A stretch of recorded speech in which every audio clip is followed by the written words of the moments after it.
Hello everyone, welcome back to my channel. আমি দেবিকা। কেমন আছো তোমরা সবাই? আশা করি সকলেই ভালো আছো। আজকে চলে গেছিলাম কলকাতা নিউ মার্কেটে। এখানে নাকি 50 টাকা থেকে জিনিস পাওয়া যায়। চলো আজকে দেখে আসি, সম্পূর্ণ ঘুরিয়ে দেখাচ্ছি। তার সঙ্গে প্রিন্সেপ খাটে বসে গরম গরম চা খাবো এবং বেকারস লেনে তো খাওয়া দাওয়া থাকছে। চলো প্রথমেই দেখো, এখানে ঢুকতে কিন্তু কিউট কিউট কিছু টেডি দেখে নিয়েছিলাম। তো টেডিগুলো এতটা ভালো লাগছিল। আর এখানে দেখো 50 টাকার যে জিনিসগুলো বললাম, 50 টাকার জামা কাপড় পাওয়া যাচ্ছে, সেটা এখানে শুরু হয়ে গেছে। আর 50 টাকার জিনিসগুলো কিন্তু পুরোনো গাইস, তো সেই জন্য অত কিছু ভাবার কিছু নেই যে 50 টাকার জামা কাপড় দিচ্ছে। আর এখানে ছিল দুটো করে 150 টাকা, আর এখানে দেখো পার পিস 150 টাকা করে নিচ্ছিল এখানে। ঠিক আছে, এই জামা কাপড়গুলো একটু দেখে নিয়ে তারপরে মার্কেটে দেখাচ্ছি।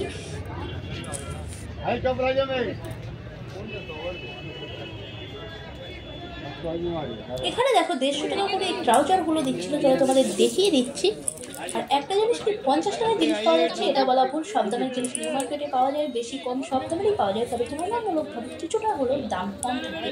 আর এখানে দেখো 250-তে এই ব্যাগটা আমি নিয়েছিলাম। এই ব্যাগটা এতটা ভালো লেগেছিলো।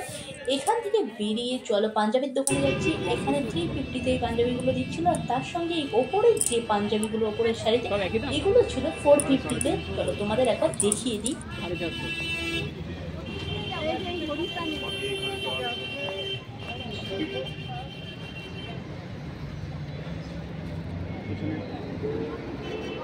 এখানে কিছু ক্লিপ দেখে নিচ্ছিলাম আমি। 20 টাকা করে পার পিস বলছিল।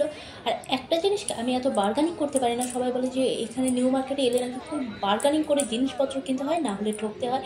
তো এখানে যে ফিক্সড প্রাইজের যে দোকানগুলো ছিল সেখানেই আমি বেশি যাচ্ছিলাম, যাতে বার্গানিং বেশি না করতে হয়। আর বার্গানিং করতে গেলে 20-30 টাকা কমালে কিন্তু এর থেকে বেশি আমি আর কমাতে পারি না।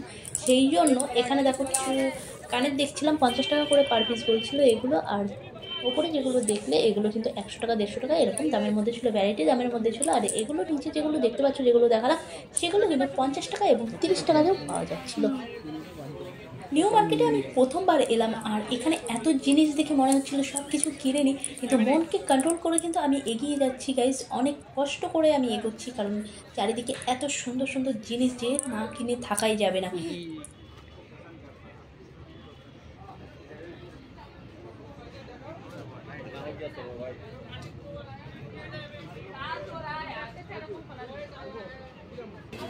তো হেঁটেছি, এখন একটু জল পিপাসা পেয়েছিল, জল খেয়ে নিলাম। এখন অনেক হাঁটা বাকি আছে। তবে নিউ মার্কেট এখান থেকে হেঁটে আর একবার প্ল্যানেট হয়ে ধর্মতলার দিক থেকে ইডেন গার্ডেন্স হয়ে প্রিন্সেপ ঘাট যাবো। এখানে ছেলেদের কিছু কালেকশন ছিল 350 টাকা করে। এই শার্টগুলো বলছিল প্রিন্টেড শার্ট, এবছর খুব চলছে। তো এখান থেকে একটু এগিয়ে যেতে কয়েকটা দোকান বেরোতেই আমার এখানে একটা রিস্ট ওয়াচ খুব পছন্দ হলো গাইজ, এবং এখানে আমি 250 টাকার জায়গায় 180 টাকা দিয়ে কিনেছি, সেই জন্য এত হাসি। তো এখান থেকে বেরিয়ে এবার এই শীতের কালেকশনগুলো কিছু দেখলাম। আর শীতের কালেকশন দেখে এখন লাভ নেই, কারণ এতটা ঠান্ডা পড়েনি।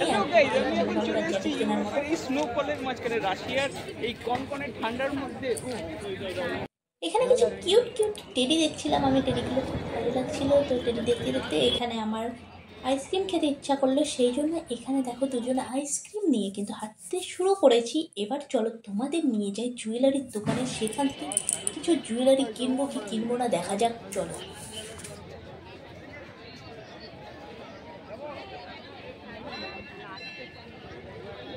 ভালো ভালো জুয়েলারি কালেকশন এখানে ছিল, সবগুলোই কিন্তু আমার কিনতে ইচ্ছে করছিল, কিন্তু কিছু করার নেই। এই ব্যাগটা নিয়ে এসেছিলাম, এই ব্যাগটা পরে যদি টাকা নিয়ে আসতে পারতাম তাহলে হয়তো সব জিনিস কিনে নিতে পারতাম, এরকম একটা মনে মনে হচ্ছিল। কিন্তু আমি এখান থেকে কোনো জিনিস না নিয়ে এবার আমি একটা জুতো নেব, সেই জন্য শুধু জুয়েলারিগুলোকে দেখে গেলাম আর তোমাদের জন্য একটু ভিডিও ক্লিপিংসে রাখলাম। তোমরাও একটু দেখে নাও কী কী জুয়েলারি এখানে কালেকশন ছিল।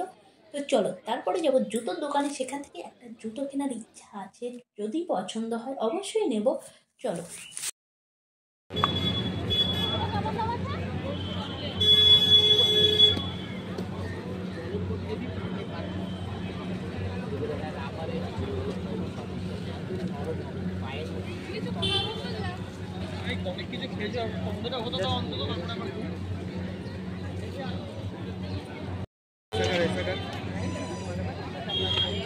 ऐसा करना ऐसा करना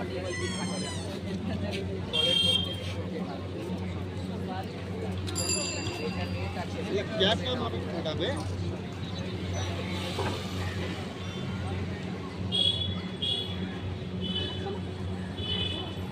ফাইনালি কিন্তু এই জুতোটা আমি নিয়েই নিলাম। 150-তে এই জুতোটা দিল, যেটা দাম বলেছিল 250। সেখান থেকে বার্গেনিং করে আমি এখানে 100 টাকা কমিয়েছি। এটা খুব ভালো লাগছিল আমার। 150 টাকা দিল। এখান থেকে বেরিয়ে কিউট কিউট কিছু ক্লিপ দেখার জন্য আমি এখানে গেলাম। ক্লিপ গার্ডার এগুলো দেখছিলাম, কিন্তু কিছুই নেই। তুমি কিনতে কিনতে তো মুশকিলই ফিরে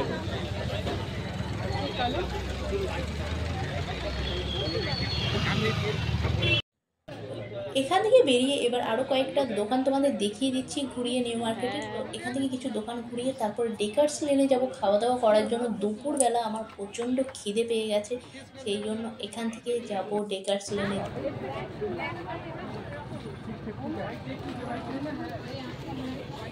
এখানে ছেলেদের আর কিছু কালেকশন আছে যেগুলো দেখিয়ে দিচ্ছি। 350, 450 এরকম প্রাইজের ওপর কিন্তু এই শার্টগুলো ছিল। প্রিন্টেড শার্টটাও কিন্তু 350 বলছিল। ফাইনালি কিন্তু এখানে আমরা চলে এলাম ডেকার্স লেনে। এখন আমরা যাব খাওয়া দাওয়া করার জন্য। হ্যালো ভাই, এই আমরা ঢুকে গেছি খাবারের খনি ডেকার্স লেনে। চলো, এখানে জয়মাতারা হোটেল আজকে সানডে ছিল বলে বন্ধ ছিল, বাদবাকি দোকানগুলো খোলা ছিল। সেখানে গিয়ে কী কী অর্ডার করা যায় চলো।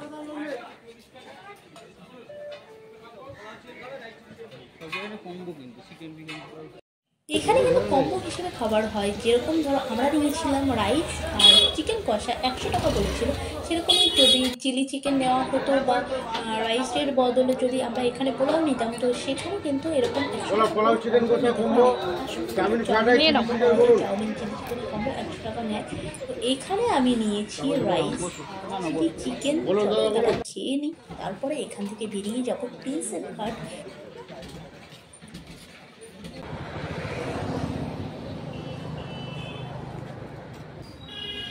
ফাইনালি আমরা চলে এসেছি প্রিন্সেপ ঘাট। এখানে বসে গরম গরম চা হাতে সূর্য অস্ত যাওয়ার দৃশ্য দেখতে দেখতে কিন্তু ভিডিওটা এখানেই আমরা শেষ করতে চলেছি। কেমন লাগলো জানিও। দেখা হচ্ছে অন্য কোনো ভিডিওতে।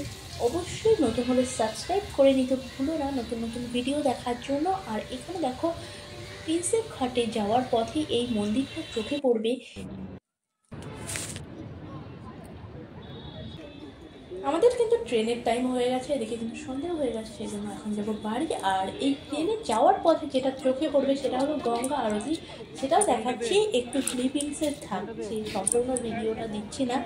তো চলো, নতুন হলে অবশ্যই সাবস্ক্রাইব করে নিতে ভুলো না নতুন নতুন ভিডিও দেখার জন্য। দেখা হচ্ছে নেক্সট ভিডিও। কেনাকাটা করলাম, চলো তোমাদের একবার দেখিয়ে দিই। এখানে একটা জুতো নিয়েছি, তার সঙ্গে নিয়েছি এই রিস্ট ওয়াচ এবং তার সঙ্গে নিয়েছি এই ব্যাগটা। এই ব্যাগটা নিয়েছে 250 টাকা আর এই রিস্ট ওয়াচটা নিয়েছে 180 টাকা আর জুতো নিয়েছে 150 টাকা। কেমন হয়েছে জানিও। আর দেখা হচ্ছে নেক্সট ভিডিওতে।